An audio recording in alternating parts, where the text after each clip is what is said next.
So it's my pleasure to start this session with talking about Atlas crater on the behalf of the Emirates Lunar Mission Science team. So as you probably know, Atlas was the landing site of the Emirates Lunar mission, which consisted into a 11.5 kilogram rover named Rashid.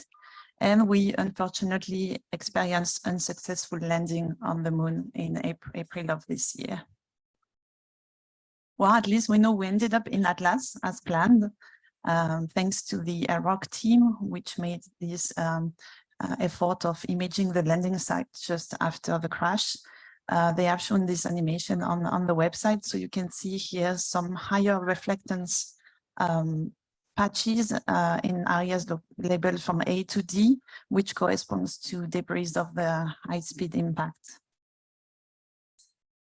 So in this presentation, I would like to come back on the landing site selection process and the characterization of the landing site. So we led landing site selection at CRPG Nancy in collaboration with MBRSC and the iSpace Lander team. And we worked with the constraints that were given by the lander, which was to find a site at a latitude of 45 degrees, plus minus 7.5 degrees on the lunar near side. We also wanted to make sure we would have backup sites available along the trajectory in case there was any delay in the landing sequence. We wanted to identify a site that was geologically diverse and of high scientific interest. And we had to work with an 8-kilometer diameter landing ellipse, which had a mean slope below 15 degrees and a low rock abundance to ensure landing safety.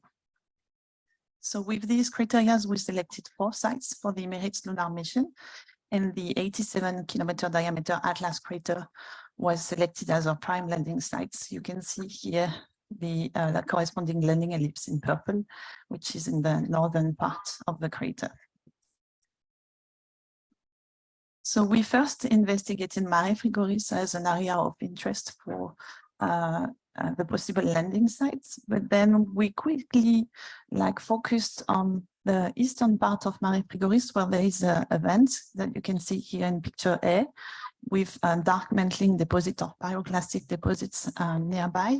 And then we, of course, drew attention very quickly to the eye-catching Hercules and Atlas craters. So you can see here some candidate ellipses we placed in the area of the lowest slope based on the Kaguya TC data available at 7.4 meters per pixel. And then we used geographic information system and various statistical tools to actually compute the mean slope, but also the percentage of compliant pixels within every candidate ellipse, because obviously there were no ellipses where there were 100% of our pixels which were fitting our slope criteria.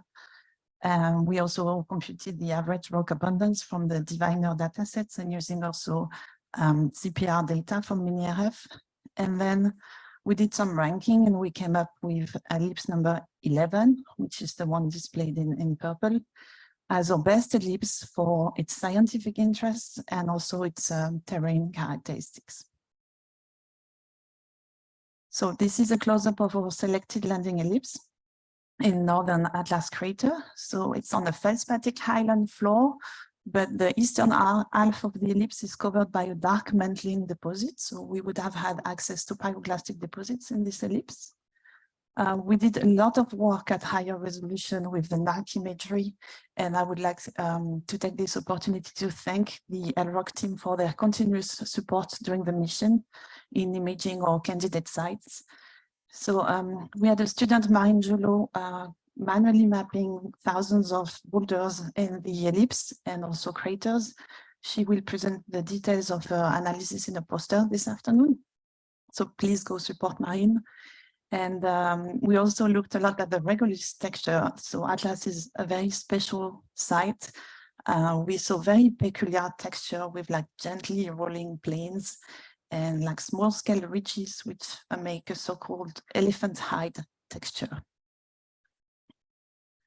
So we further continue the characterization of the landing site with extensive geologic mapping.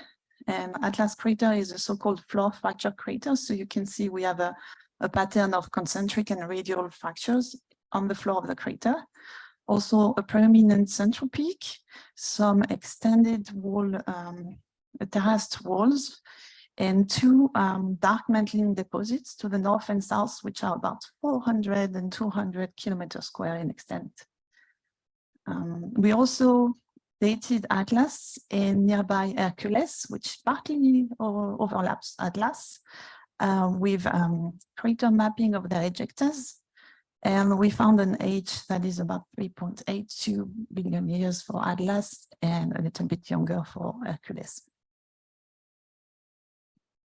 So we then used Moon Mineralogy Mapper dataset to try to estimate some mineralogy composition.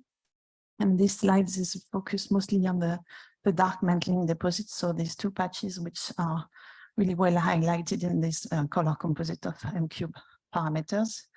The dark mantling deposits are characterized by 1 and 2 micron bands, which are typical of orthopyroxene and could also, in this case, be consistent with some green glasses. Elsewhere on the crater floor, we mostly identified low calcium pyroxene and plagioclase, which is typical for feldspathic highlands. The central peak of Atlas is of particular interest because the previous study identified a number of mafic minerals which seem to be hydrated. And we confirmed the presence of spinel, which is characterized by these white 2 micron and deep 2 micron absorptions, but also low calcium pyroxene, high calcium pyroxene, and mixed plagioclase. So it's likely the central peak tapped into a pluton that was underneath. So Atlas is a floored fracture crater of class 1, which suggests a magmatic intrusion at shallow depth, which acted as a piston-like uplift.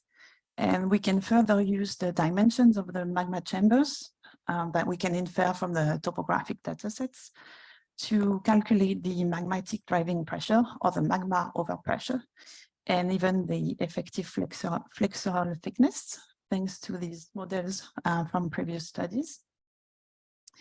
And so in Atlas, we measured an intrusion radius that uplifted the crater floor of about 29 kilometers and thickness of the intrusion that would be around 600 meters, which gives us these pressure and thickness values.